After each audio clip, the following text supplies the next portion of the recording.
Every trial lawyer knows that moment. When you've built what feels like an airtight case, but you're still lying awake wondering, what will the jury actually think? Jury research was once a luxury, reserved for cases that could support a big data study bill. Not anymore.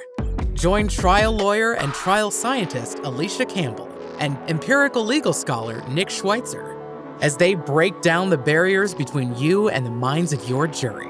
This is the Fred Files, produced and powered by Law Pods. So hi, welcome to the Fred Files. This is Alicia Campbell. I'm here with Nick Schweitzer. Hello. Yes, we are recovering from Jury Ball Madrid, which was awesome. Yes, Oh, it's what do you think? fantastic. Oh, I loved it. It is so fun every time, twice in Madrid. But like, I was worried it wasn't going to be as good as the first one because, you know, you go to the first one, everyone's like, oh, this is so amazing. This is the best conference. And then, yeah, I thought this was a little better even. What? I enjoy. Yeah. Well, you know, we had a Real Madrid game. We had, you know, all this like sort of, I don't know. I just really enjoyed it a lot. Dude, now Yeah. it's like, oh, wow, because I thought maybe when I got the second one out of the, because we worked on the second one and I was really worried. John was not as worried, but I was really worried. Like, will we have the same vibe? Can we put it together the same way? So now I'm just hearing more pressure. Can I No. do it a third time? Well, Well, there might not be a Real Madrid game, although everybody I think said the Real Madrid game was better. Yeah, you missed it, Tony. The Real Madrid game instead of the Tour of Bernabeu. But yeah, I mean, the flamenco was pretty good, you know? I was very surprised. Everyone had the castanets, Yeah, and Castañuelas. people, they got Castañuelas. into it. The whole Yeah, room got into it. You had a yeah, lot for of sure. very powerful attorneys flamenco dancing. So that was something. Yeah, no, you're right. It was fun. I was glad everybody that came and had a good time. It seemed like Madrid showed Yeah. off. We had good weather. So yay. Well, that's very nice, Nick. Thanks. Yeah. Tony's coming next year. She already told me. She's Oh, like, yeah. really? Yes, Madrid. I don't know if I would love to. Yes. Sounds amazing. Maybe. Yeah, you and your husband should have like a little week off from the Getaway? kids. Yeah. Yeah. Maybe I'll put a few kids in my backpack or something. Yeah. We'll see. Yeah, it would be wonderful to have Toni Schlapprizzi in Madrid, but I'm very excited to have her on the podcast. She's Yes. phenomenal lawyer out of the loo. What can I say? Yeah. Out of the loo. Out Thank of the you, loo. Alicia. Yes. And so we've worked together quite a bit. Toni, we've, Yeah. because you guys and Chris Finney, I think, do the most out of St. Louis. I mean, we have a lot of St. Louis clients, but you guys are pretty good regulars about running your cases, and you've done very well. You have a big verdict that we ran, the three of you together. Yes.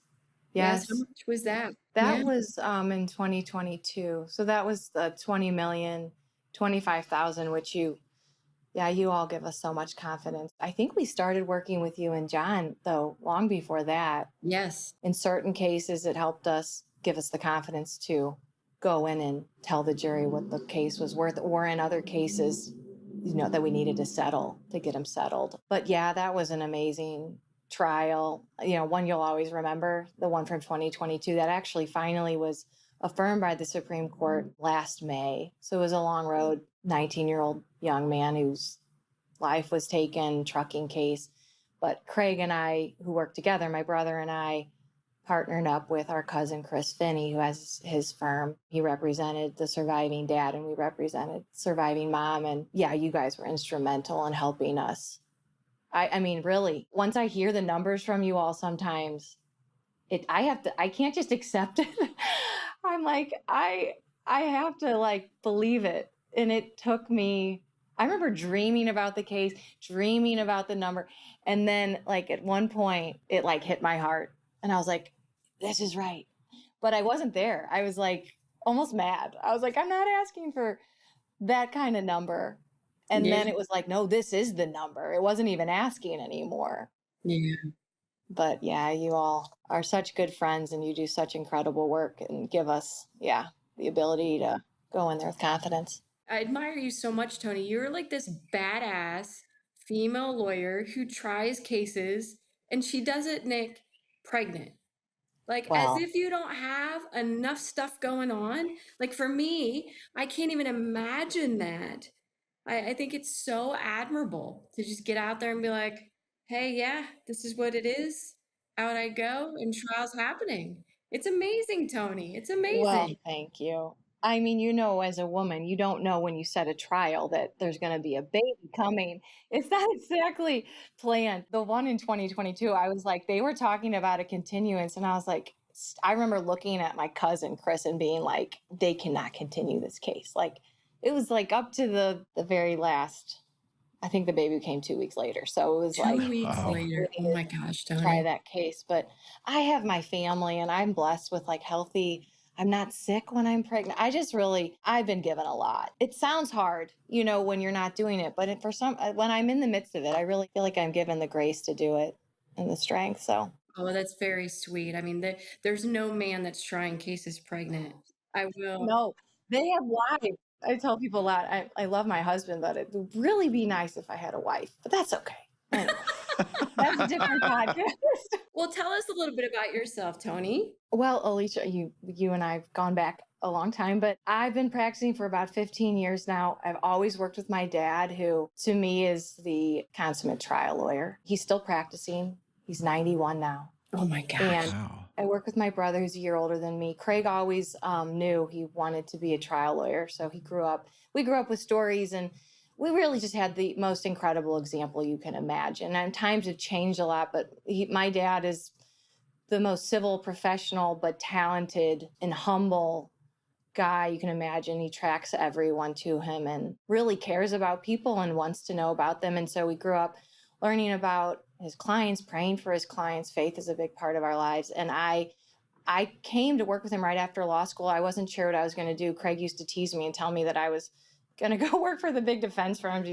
He'd say to go, you know, interview with Thompson Coburn and all these other things. And after a couple of years, there was one client I fell in love with. It was a death case, and it was a mother who had died in jail. It was a suicide case. And I just saw what happens and how they treat people. And I just fell in love, and I just could never, ever get off this path, which is why I have now 5 kids and I'm still working because it's a calling. And so, yes, still working with Craig and my dad, trying to continue to build our team. We try most of our cases in Missouri, but we're licensed in Illinois. And this case that we're here to talk about, of course, was an Illinois trial. And then we are blessed sometimes to go and pro hack and try cases in other places. And that's always been really, really neat. I know you do that, Alicia, because you're helping people all over the country. So it's really interesting to be in different jurisdictions and venues and courtrooms and local rules. You always need local counsel, at least we do. Yes, But people are so similar everywhere. It's, indeed. you know, the juries, people have the same hearts, I feel like. So anyway, I love the work. It's challenging. As you know, there's times I have doubts and concerns and uncertainties and all of that, but it's the most rewarding profession, I think, that we could ever fall upon. And so because of my dad, I get to stand on his shoulders and be a part of it. And it's very fulfilling. Yeah. Oh, that's very nice. Do you and Craig get along practicing together? Yeah. I mean, he's a dear friend. Like, he's my brother, but I trust him implicitly, and we share the same values. We have the same virtue in mind when we are working for people and trying these cases, and we understand the stakes, I guess, Yeah. not just for the clients, but also for ourselves. You know, we've been given a lot. We've been trained by our father, and so how we step into a courtroom and how we represent ourselves and our clients, there's a lot connected to it. So we're very united in that. He's just the best kind of friend. Yeah, he always has my back personally and professionally. So we really get along. Sometimes we fight. I mean, we get in arguments. I'm kind of mean. I have a bad temper and I get frustrated. So he deals with that, but I just can always depend on him. He's very steady. He's smart, and he's just a great trial lawyer. So there's a lot of confidence when I walk into a courtroom and Craig is next to me. It's totally different when I go in alone. So I don't do that anymore. I just go with him. Well, that's really nice to have such a close, like, family connection and to feel that Yeah. way. I think there'd be a lot of people, like, I don't think, I can work with John, but I think after that, I don't know that I have a family member I could work with. Really, it's Yeah. really lucky. to be able to It's a have them. relationship, right? I don't think I could work with, my husband, like you work with John. I think it just depends on your personalities. Craig and I, yeah, it just works. Just works like, yeah. Your dad must be so proud of you guys. I bet it makes him I really think, happy. yeah, I think so. We're really proud of him. Yeah. Your dad was a nice guy. I remember meeting him when I was in law school because he was Really? right across from the Simon Law Firm. Yes. And so, yeah, it's kind of crazy. Yeah. Yeah. We were all much younger then. I know.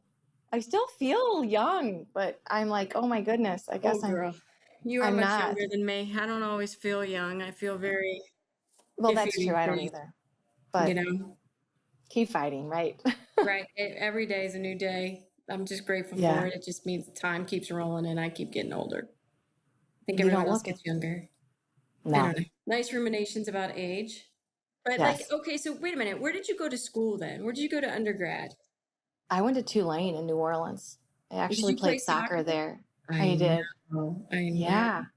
I think that's a Were you an big, athlete? Were yeah, you an I was. athlete? Yeah. Oh, Yeah. I mean, I played soccer. I grew up playing soccer, yeah. but I actually went to school on volleyball and softball. Wow, you're a great athlete. Okay. I mean, Yeah. most soccer players are. They're girls. I mean, we're It's pretty just, good.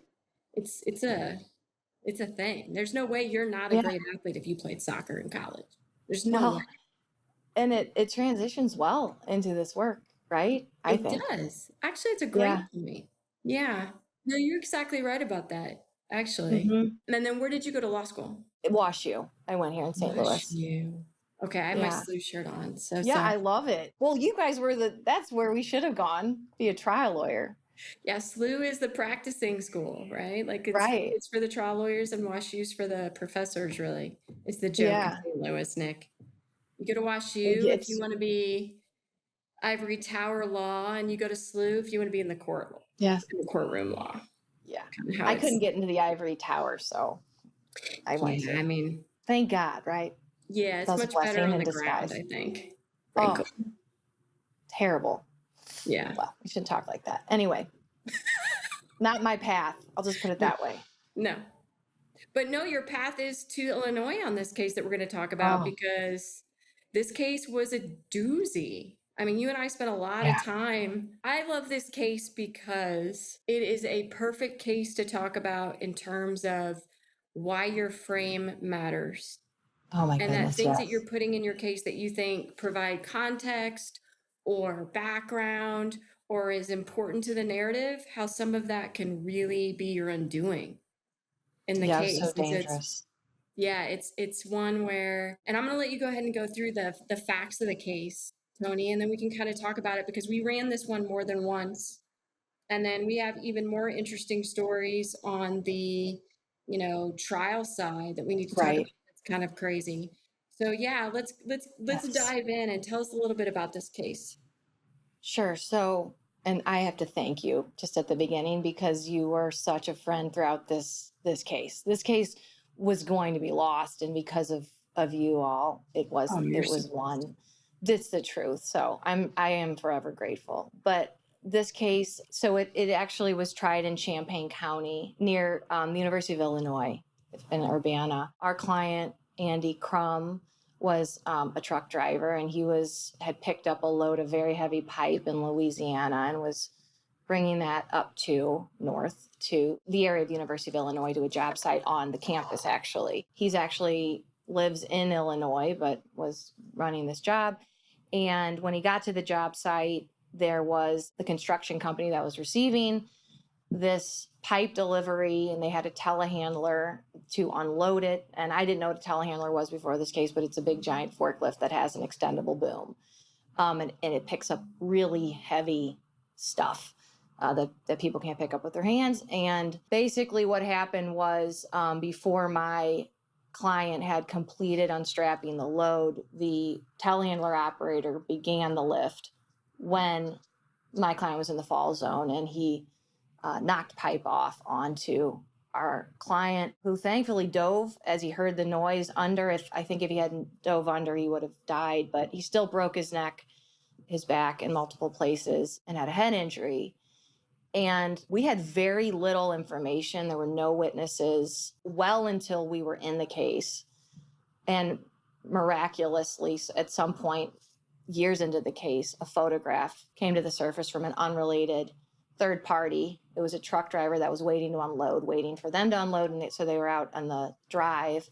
And that person just happened to take a picture of the back of the trailer and the position of the telehandler. And it showed to everyone in our focus group and anyone that just looking that obviously the forks had been lifted. And of course, the defense in this case was that they hadn't touched the telehandler, that this just fell off.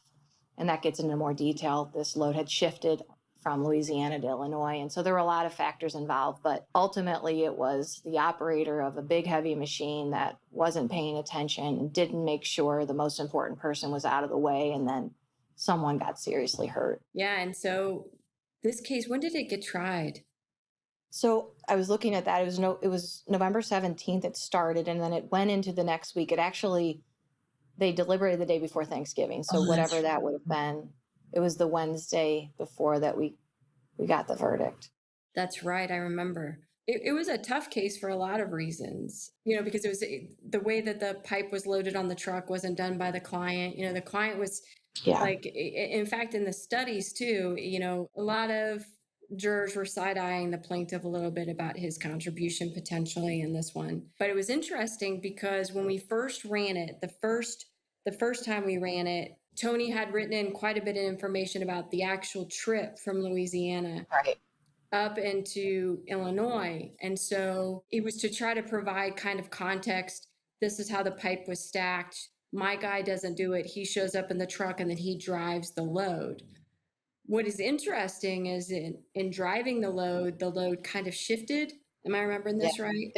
It did shift. It did shift. And we had that included and kind of was the starting point of the story that he's driving. He's a responsible driver. He gets that the load's not right. He pulls over, tries to see, he puts more straps on the load and then continues to drive to Illinois. And with the data that came back, what we learned was even with all the rest of the facts of the telehandler, the photo of the telehandler, the way the pipes fell, the case was not awesome. No, it was terrible. And you learn, we know this at this point in practicing, we know you try your case. You don't try the defense case. And I wrote this case, the first 50% of the case had nothing to do with the defendant's conduct. It had everything to do with context. And our client was crushed. And in Illinois, contrib is, if they're more than 50% at fault, you lose. So it was a major issue. And you were the one that was like, hey, Toni, don't talk about anything else except the job site. You tiptoe off the job site for a moment, you lose this case. Do not get off the job site. You're on the job site. The whole case is on the job site. The whole case is that photograph. Job site, photograph. Job site, photograph. And I'm like, well, I need to talk about, you're like, no, you don't. Don't talk about it.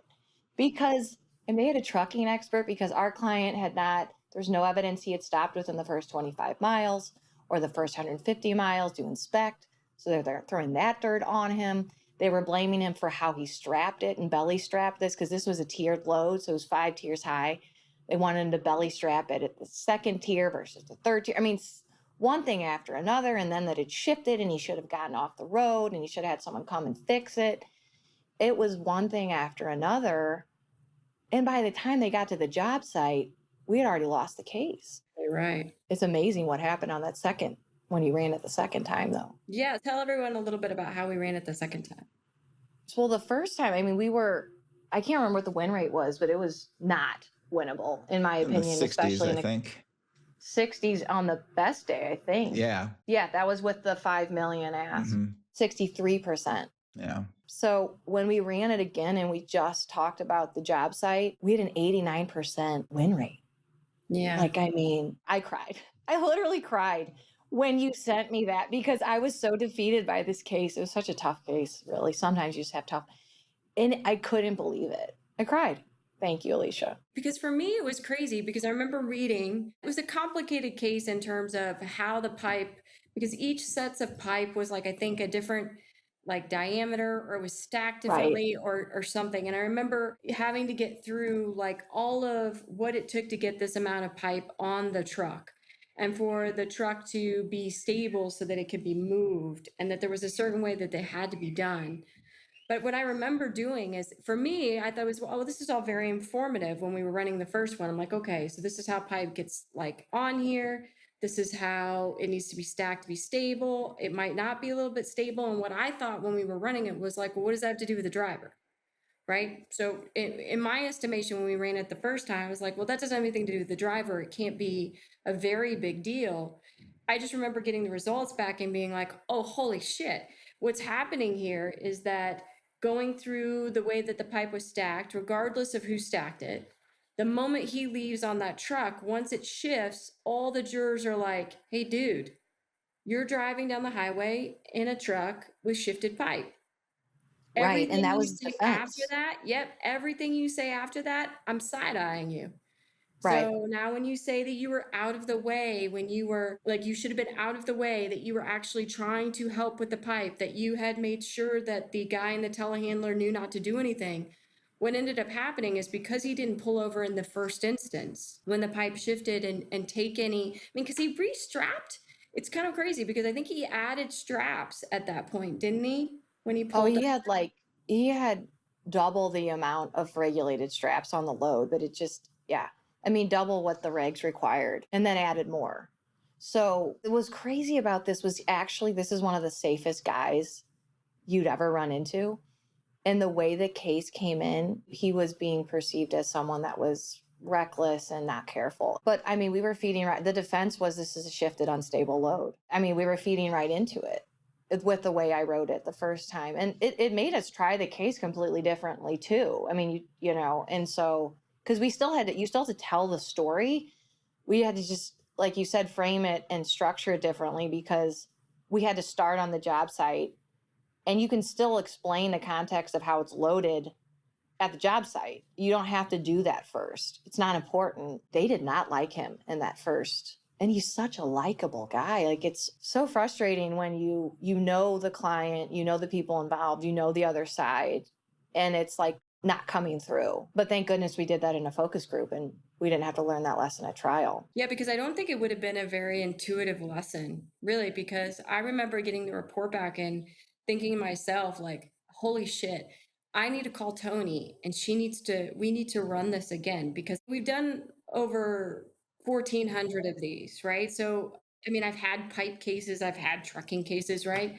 But this one really stunned me. I don't know if I told you that. This one really, when I went through the report and the results, I chewed on this one for a little while, because I was like, I cannot believe, and I have to think that because I did not expect the win rate to be at 63%.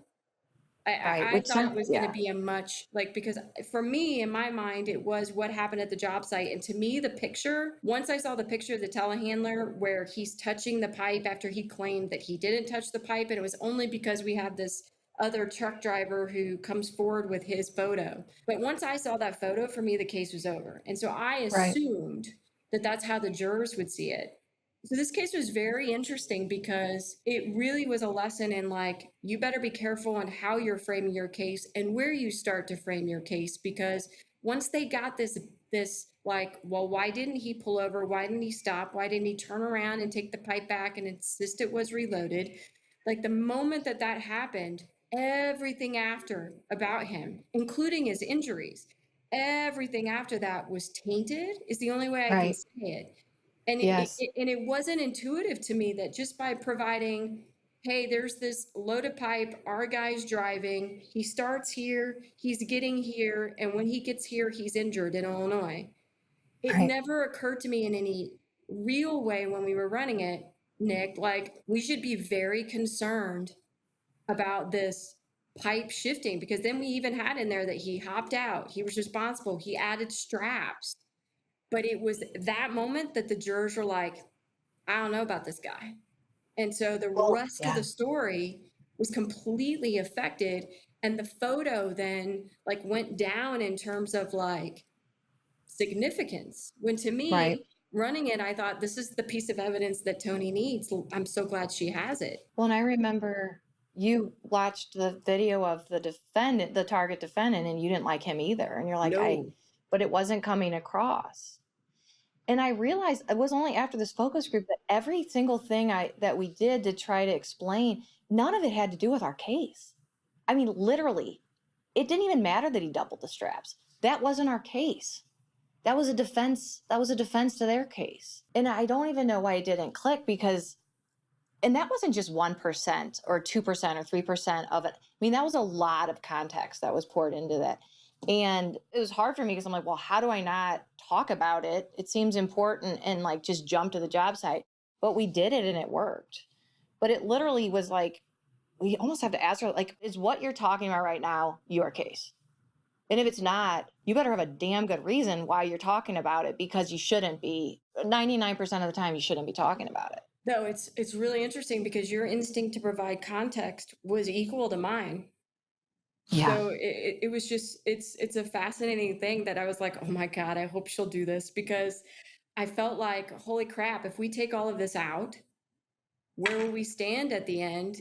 And yeah, it was like a 26% increase in the win rate. Well, even for context for the original, because we did a $5 million request, that was the 63%. That was the best win rate. So that's because we were in such dire straits at that point. You just ran $5 million in the second focus group, but the $10 million request was 57%, and the $20 million was 53%. I mean, we were losing this case. Yes, it was a coin toss. Yeah. And in Illinois, I think he submitted 7 or 8, again, disjunctive submissions against the plaintiff. So they're allowed to do a lot more in Illinois. And we were in trouble with this trial because you helped us with the trial. We didn't get to conduct any attorney voir dire, which is a huge, I mean, it was like they amputated. That's at least how I felt. Craig handles our voir dire. Craig and I tried this with Greg Shevlin, who was our local counsel, and then our paralegal, Sarah Balsitas, was there too. Craig couldn't even say hello. I mean, we could do no attorney follow-up. We would go outside to a different courtroom in between, talk to the judge, ask him ask him for specific follow-up, but we had no questions on contributory fault. We could ask no questions on millions of dollars for non-economics. So I was really concerned. I mean, you guys you were there with us virtually throughout jury selection. And that was really interesting. That was the first time that we did that with you. I mean, it was like having a team in the room. Yeah. You must do that often. You sometimes are probably actually in the courtroom doing that, Alicia, but that's incredible. That was only the second time I had done it. Really? Yeah. You guys are so fast.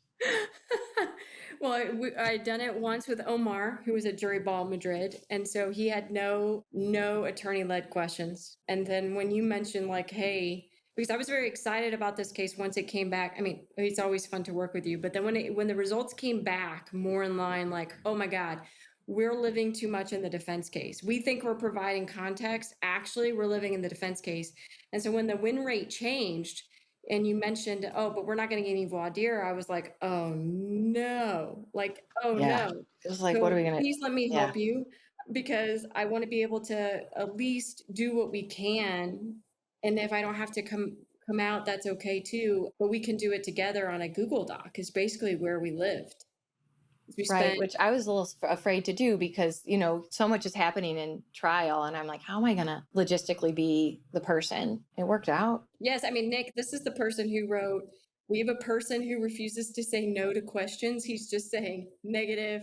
Oh, that was this. Like, dude, not that guy. We cannot seat that guy. That guy's got to go. No. No is an easy word to repeat once asked. If you're still saying negative, no, thank you. No, thank you. You're going to be a leader. We really needed you because they do different in Missouri. They do the box situation. So you have to use if you don't get them for cause, you have to use your strike then.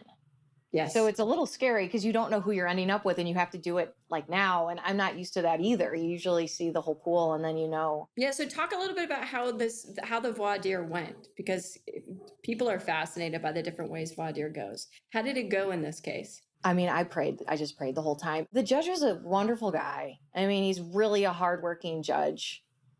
It's just, you practice in different areas, and it was just culturally so different. The defense lawyer in this case, maybe one of the best defense trial lawyers we've ever worked against. Yes. But we didn't get along, unfortunately. And a lot of that bled out for the court to see. And that's something we'll learn from in the future if you can try to handle that. So the judge was a no-nonsense guy, is a no-nonsense guy. And I think he wasn't going to put up with any attorney participation in jury selection. Now, the judges always conduct jury selection there, but they do allow some limited follow-up from attorneys. He wouldn't allow any of it for us. And I think because of some of that history. So we submitted, and we actually asked, because the Simon Law Firm, they're just wonderful, excellent trial lawyers. So Tim Cronin had tried a case. They had been incredibly successful 2-3 years ago in a sexual assault case in front of this judge. So being able to talk to other lawyers that have been there was very helpful. We spoke to him because they had submitted questions. So we were able to use some of what they had used and then crafted our own for this case to submit to the judge. I mean, it took a lot of time because you're usually getting ready for jury selection. Here we were trying to submit questions. It's just such a strange shift. But he didn't use the language. We're so precise with our language in jury selection, and you're so close with Keith Mitnick. Language is so powerful, and how you say something or don't say something in silence, it's so important. And so we took a lot of time, and that'll serve us in the future. But he did it his way, which is what judges should. They have the power and to do that, and he did that. But it's hard to sit and watch someone else do your jury selection. And so there was a lot of questions, because they had the defense questions as well as our questions, that seemed irrelevant. Like it didn't matter. It was like, this isn't what we care about. But it's what a lot of people do. And so we kind of felt like it was almost an exercise of futility from our perspective, because the big issues, which is, like I said, big money damages for pain and suffering, much less millions of dollars for pain and suffering. And then can you be a part of a case where the plaintiff has some fault and still has a recovery? Those were not topics that were undertaken. Now, they did get into where's anyone truck drivers and that sort of thing. So we got some of that. And then, of course, any kind of relationships, because this was a local company. So some of that came in, but we had to really use our peremptory strikes. We got a few strikes for cause, and the judge really tried to be judicious with that. But, of course, we're going to have disagreements with who should be stricken and who shouldn't. And so we had those, and it was just tough. All I remember is that you found a lady who was Mrs. Claus. She was a sweetheart. And thank God she got herself stricken for cause, but we didn't want Mrs. Claus on our panel. I don't know. It was an experience. I didn't like it. It was really uncomfortable. It did help having you all in the room. You weren't in the room, but there with us. Really, it was, I think, maybe a miracle that we had a group that was willing and open to hear our case, because we could have been in a lot of trouble. How did the judge handle cause in that scenario? He didn't seem to. It's a little different in Illinois. There's more discretion. Like here in Missouri, they're required, if there's any equivocation, and that, the juror's not the judge of their ability to be fair and impartial, of their own credibility and that sort of thing. It's not as clear cut in Illinois. So, he had discretion. I feel like he just went with his gut on it. He either thought something really mattered or it didn't. And I can't really remember exactly. We were close. We're on the fence. There was someone who knew the target defendant from high school and said that it wasn't an issue, but we were really concerned and he was on the fence. The judge was on the fence about that, but ultimately he did strike him for cause. So it was really more like gut checks. That's how it felt. And then just hoping the right people would just fall into place, because we didn't have a lot of control over it. When he asked a question and it brought out some kind of strike for cause in your mind, what did the judge have you do? So he finished questions with that group. Because there was no court reporter, that's becoming a problem. As you know, we had to step out, go into a different courtroom with a separate recording system, and then make our arguments for cause there. Craig handled it. Craig was very precise. He has the law, right? And then he makes the precise argument, and for the record purposes. We did have to make our record multiple times on the contrib issue and on the money for pain and sufferings issue because we couldn't ask any questions. So he did that as respectfully as he could. And then the judge made his rulings and it was like right back out into the courtroom for the next group. Whoever's left is not seated yet because, some were already taking the seats. 4 more would come forward. We'd start over with them, or he start over with them. Did he grant any hardships? How did hardships happen? Or did It's amazing this group didn't have hardships. Shut up. I swear. And it was right before Thanksgiving. And I don't think there was, if there was, it was like 1 or 2. I can't remember how many we had. We had a decent number of jurors come, maybe 60. Oh, wow. And so, but I don't think, you would think with a 2-week trial, it wasn't 2 weeks, but it was bleeding into the second week and it was Thanksgiving. I don't believe there were any. They're really willing, hardworking people, like invested people. Do you know how many cause challenges were granted ultimately? Do you remember? I can't. Craig would remember that. And of course, I didn't bring him on. It was somewhere between 5 and 10. So it wasn't terrible. So he did grant some. And how many peremptories did you have? We had more than we would usually have. We had more than 3, but I don't remember how many. I want to say it could have been 5. Yeah, I was thinking it was 5 or 6. Yeah, maybe. It might have been 6, Alicia. I couldn't believe it. So it doesn't make sense that we'd have had that many strikes for cause because we used all of our peremptories, but it was just an unusual, I was glad we had the 6. I think it was 6 because we needed that. Yes. And you all would help, you would tell us you need to get rid of this person. So we do it. Yeah. Then we had a jury and I was like, who are they? Who was in the box? I don't even know.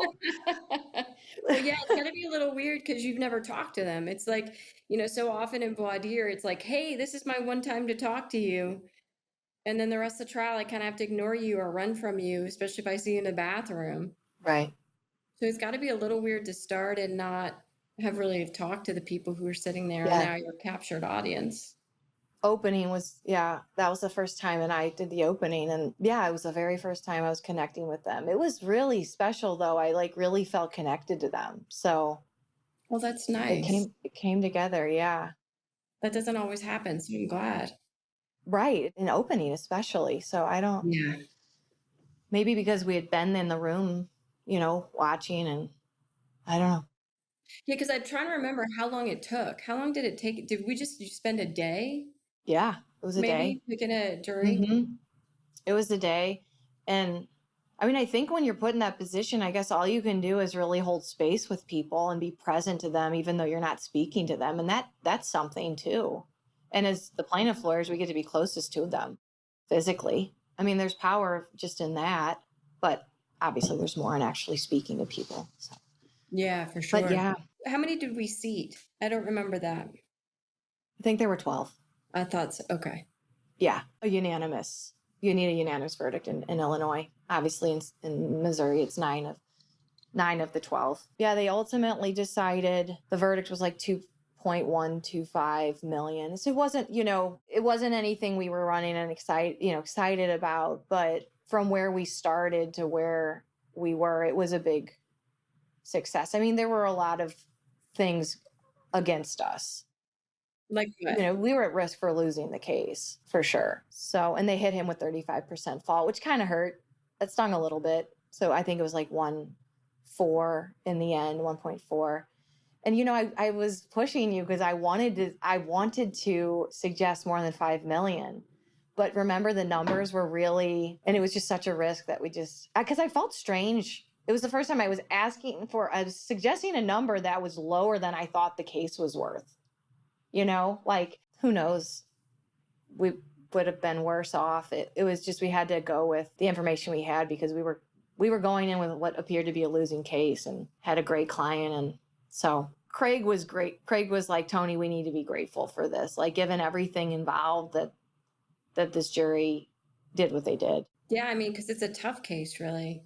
It ended up having a much better win rate, but the damages were always an issue, because really that part of the case didn't change as much as the win rate changed when we ran it between the two, if I remember right. Just because the damages were they tough. Attacked him terribly because his alcohol Yes. We had a treating doctor saying he had an alcohol problem. Yeah. His temper was a part of his brain injury, but they're like, well, he's just a drunk. They were saying Yeah. horrible things.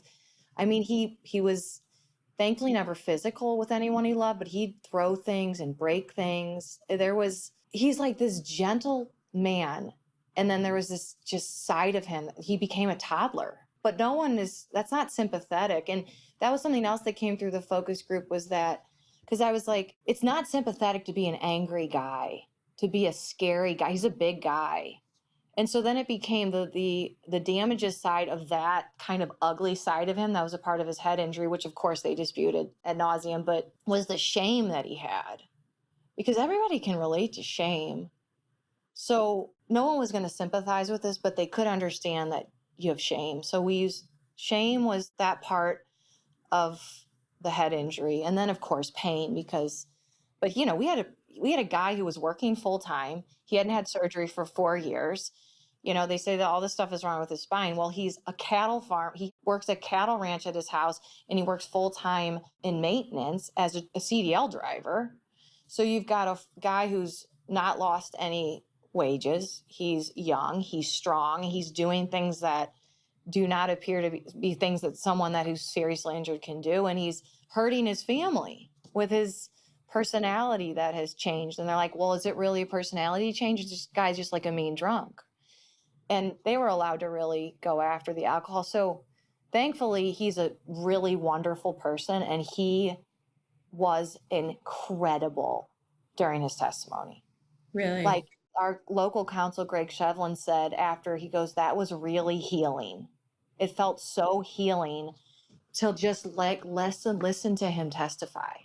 He didn't fight back. He didn't feel like he had to fight.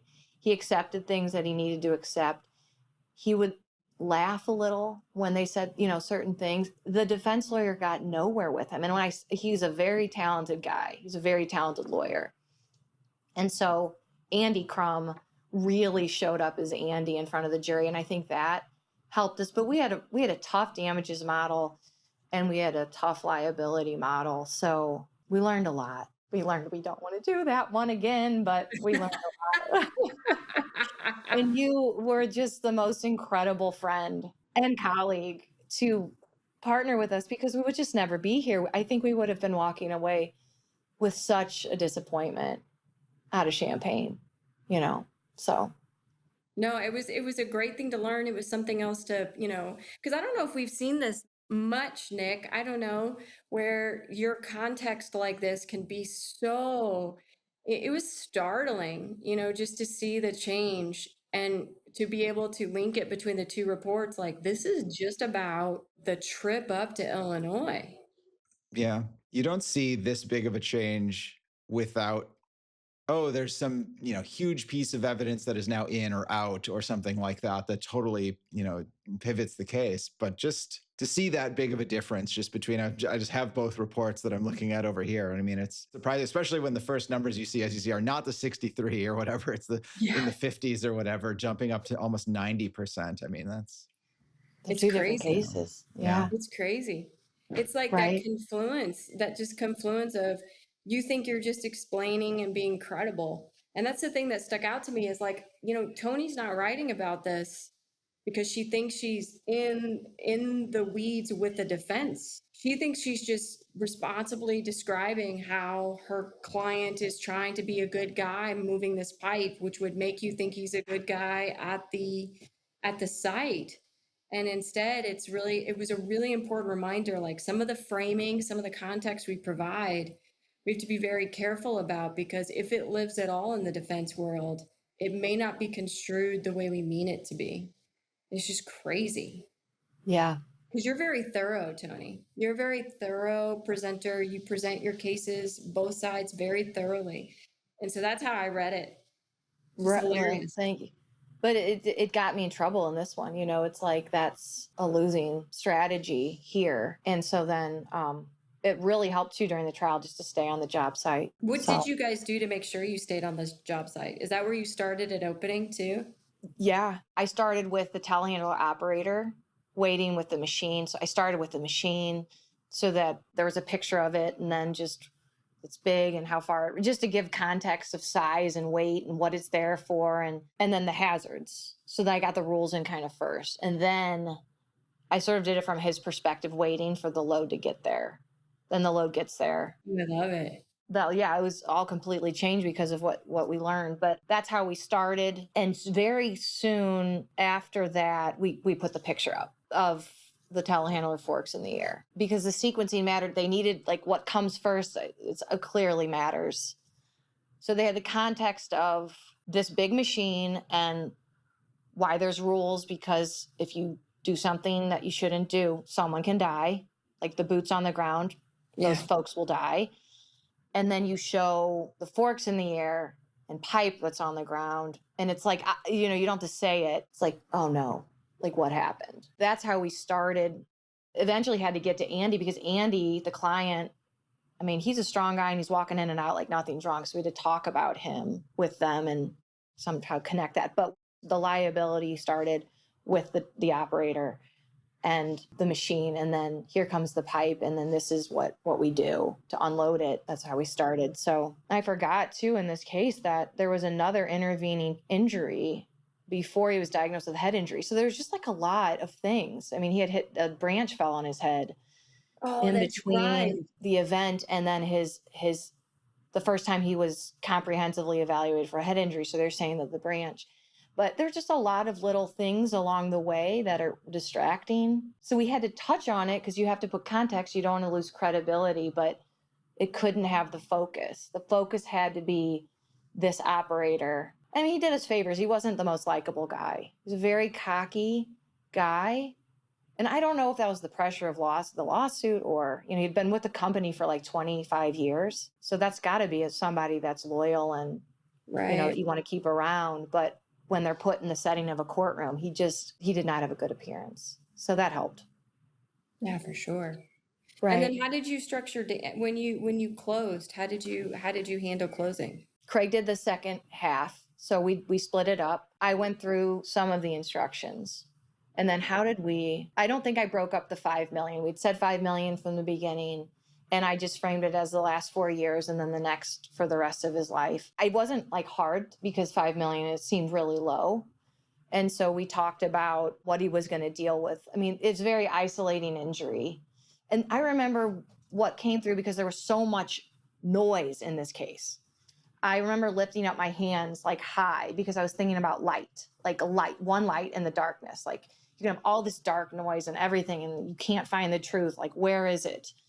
And if you just put a light up, you see it, you could see truth. So I put my hands up and I was like, there's like, you can see light, and that was the photograph. That's truth. So we used the photograph as the light and the truth. And then I used his family and friends as the light and truth of his injury, because there were his father, who's he's a psychologist, but like, he's not a warm and fuzzy guy. Like he's but he cried on the stand. I was shocked. I thought the mother of our client was going to get emotional on the stand. I thought the dad was going to do terrible. Like that's where you just like have to he was incredible. Oh, wow. The mother was fine. His girlfriend, his two buddies from since he was young, they all got up and spoke. They were these likable people that weren't trying to pull anything, or they were just real salt of the earth. And so we used that. They're the light. Because you can listen, there were a lot of doctors, and we had attorney referred care involved. They had doctors, so it was like, yeah, you've heard all the medicine, but what's the truth here? So we focused on because there's so much noise, and I call that darkness. What's the light? And so the light for the liability was the photograph. The light for the damages was family and friends, because that really, you don't have to explain it. It's truth, just as truth. And we know truth when we see it. And then after the defense came in and went through his spiel, which is always hard to listen to. Even now, 6 months later, I'm like, oh gosh, I remember that was they accuse you of everything. You're just like a slimy, terrible person and all that. And you're like, did you have to? Come on now. But then Craig got up and did his honorable, beautiful thing because he's Craig and he believes in it. And then that great jury went and they did what they could for us in a tough case. So how long were they out? Do you remember? It was a while. Long. I was I didn't get much sleep. I remember I was falling asleep in the courtroom. 5 or 6 hours. For us, that's long. Yeah, that's long. Yeah. Yeah. It's enough to be wondering what's happening. Did you talk to any of them afterwards? No, unfortunately, he let them out the back. I would have loved to. I know. We just got the eyes, you know, and you get the eyes when they're walking out and they nod because they're so good. Yeah. But we couldn't talk, you know, and it was late at that point, and the next day was Thanksgiving. So I remember I was driving back at night, so it was kind of like you took so much of their time, and I don't know where he released them because they went back and then there was no public area. So unfortunately, we'll never know what they thought, you know, of us and how they reached their number, but it could have been a lot worse, you know. Yeah, and a W is a W.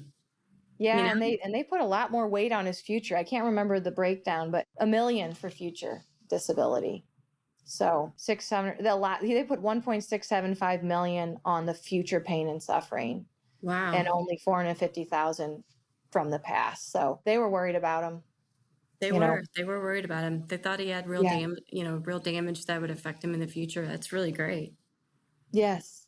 So would have loved more, but it is what it is. Plus, in Illinois, you get prejudgment interest on everything, so that helps. So the recovery was nicer than we had hoped. I think we got like 1.5 in the end, or something like that.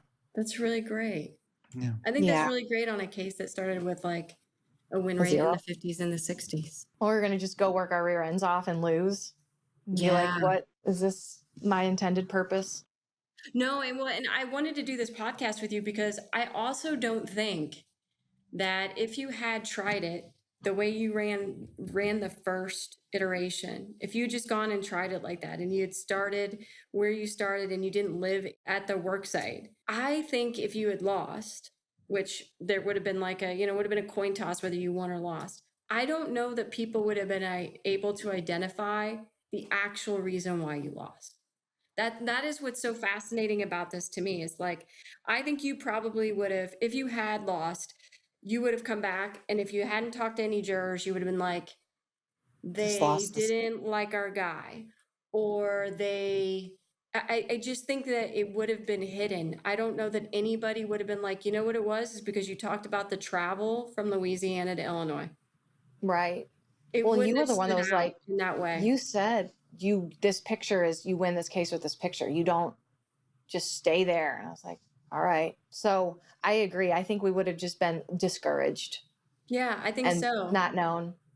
And you would have tried to like assign meaning to something that we only know because we got the data done. It's one of my favorite stories, really, because I love the stories where people take their bad case and we we run it more than once and it's actually not getting better, because it's not every call where I'm like, Toni, it's gone up. Yes. A lot of time I'm like, oh, I'm sorry. Oh, I'm really sorry. We ran it again and it still sucks. Really sorry. Right. And so I love the lawyers who take it and they're like, all right, well, I need to like flip this on its head then. And I need to be looking at all the things that I thought were good, because now I have to do something to change it. There's a way to win the case. I got to figure it out from the data that I'm getting. Right. And we have those. I love those success stories. They're probably my favorite data stories. But this one was also like, I got to get Toni on the podcast, because this would have been a loss that people would have explained for the wrong reasons. Because it's not intuitive that what you think you're explaining is dude's really responsible. Actually, to jurors meant dude was irresponsible. Right. That whole trip, he's irresponsible, so that now I don't care by the time you get me to the work site. And so like, yeah, I'm so glad you were willing to come on and talk about it, because it's a really great lesson. For me, it was a great second report where I actually get to call and be like, yeah. Oh, yeah. And then it turned out at trial, like in line with the data and everything else. It's like a credit to you guys that you pivoted, went with it, trusted the data, implemented it, started at the work site, and then you got the result. It's really great that way. It's a really great story. It's a credit to you and Craig, for sure. Well, and you all, it is. It's so much easier to try a case like that, but disciplined, it's so easy to feel pulled into these other areas. Like, I obviously felt it. I thought I was giving context and being credible, and that's always a good. I needed to maintain those things, but not in that way. I mean, it was framed for a loss. So really helped us stay rooted in this is our case. It made us clear on what is our case too. Because you can go into trial like this is our case. Don't get pulled into that. Don't go fight that battle. You don't need to fight that battle. Like sometimes you don't have to talk about what they bring up. Just ignore it. And I remember Eric Penn said that once to me before that trucking case. Yeah. And he said the jurors, he's just like one of the many lawyers who's just willing to talk to anybody. We're not friends or anything. He was willing to talk to me before the case. And he said, when I walk out of a trial after the verdict and the jurors come up to me and say, it was like you were trying two totally different cases. He's like, thank you. Thank goodness, like I've done my job, because it's so easy to get angry. Like for me, especially, I'm very emotional, angry. Justice is so important. And when people try to pull things, I want to fight them, the defense. And it's like, that is not your job. Let them play over there on their playground.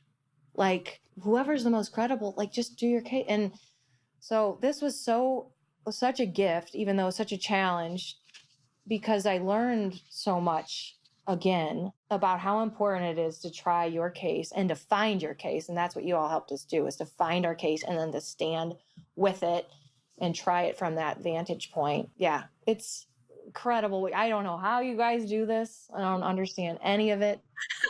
I'm just like, wait, so tell me okay, how are you trial lawyer and all this data? It's like, I am just like, wow, you must be brilliant. No, we just ask real people. And the beautiful thing is they're great and they'll tell you. And sometimes this one stood out because I was like, this is not at all what I would expect. Does it surprise you, Nick, that it's context that killed this case? I mean, it's surprising. Everything here is surprising to me because I don't, I'm not a lawyer, so I don't try these cases. I don't know what matters and doesn't. This is kind of like my law school and these podcasts where I kind of just sit here and take it all in and hear that. But yeah, I mean, yeah, it's surprising. Yeah. It's so crazy because I'm with Toni. I probably would be more prone to over explain and provide context so that I felt like I was giving people the whole story than to leave it out. It was super counterintuitive to me. Because all of it, the whole story. And if you feel like I feel this is a winning case and I know everything about it, I just need to communicate that everything to others and they'll feel the same way I do, I imagine, but not always. Not always. No, not always. Mm-mm. Well, thank you, Toni, for joining us today. This was really great. And we're on to the next one with you because we've got it. We're working through it right now. And we're going to have another one with Toni. And all right. Yeah, I'm always thrilled when I get the scripts from you because I'm like, all right, girls either going to another trial, pregnant or not. I don't know which one it's going to Not pregnant this time. Not this time. It is amazing because I think you tried the trucking case pregnant and then you tried one in the city of St. Louis with the chick who put her, and you were pregnant then too. And I just remember that was actually in Cape Girardeau, but I was like, this is the second time I've talked to her. And like, had a few babies. Yeah. Like this is going out. I think it's good luck. I think we do pretty well. No, maybe one more and then. No. Yeah. Oh God. No. Thank you so much. I'm really grateful for the invitation to be with you guys. Thank you for coming on and talking about it because this is it's a great, like not intuitive thing, but it's a good reminder because we always think of like context is good, credibility is linked with context. And what the data tells you here is maybe not so. Maybe it depends.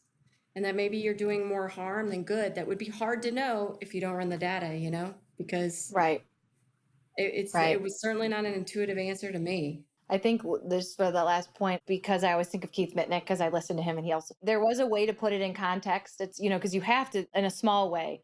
And I think I put all that in like one sentence at the end of opening. It was like something like, they'll do everything they can to ignore this photograph. Why? They may even do this. They may even do this. They may even do this. They may even do this. They may even do this. And none of it has then that's kind of how we ended up doing it. Oh, that's and then you just kind of move on, instead of spending 20 minutes. No, that's really great. Thank you all. No, because you kept your credibility that way. You acknowledge it. You just weren't the one explaining. Right. You weren't the one on defense, which is really how everybody read it. Oh, you're telling me about his travel up here because you're worried about what the defense is going to say about it. Even Right. though that's not what you were doing. Right. That's how they read it. It's really crazy. Jurors are good. They're always good. They are. Yes. Thank you, Alicia. Thanks, No, Nick. thank you for Yeah. coming. No, this was great. And we're on to the next one. Yeah. And we'll have a new Fred podcast out soon. That's right. Nick and I will. And until then, all you guys have just a wonderful day today. And thanks for joining us. Thank you for listening to the Fred Files. If you found value in today's discussion, please subscribe and share this episode with your colleagues. To explore how Fred can transform your case preparation, visit us at focuswithfred.com. Produced and powered by LawPods.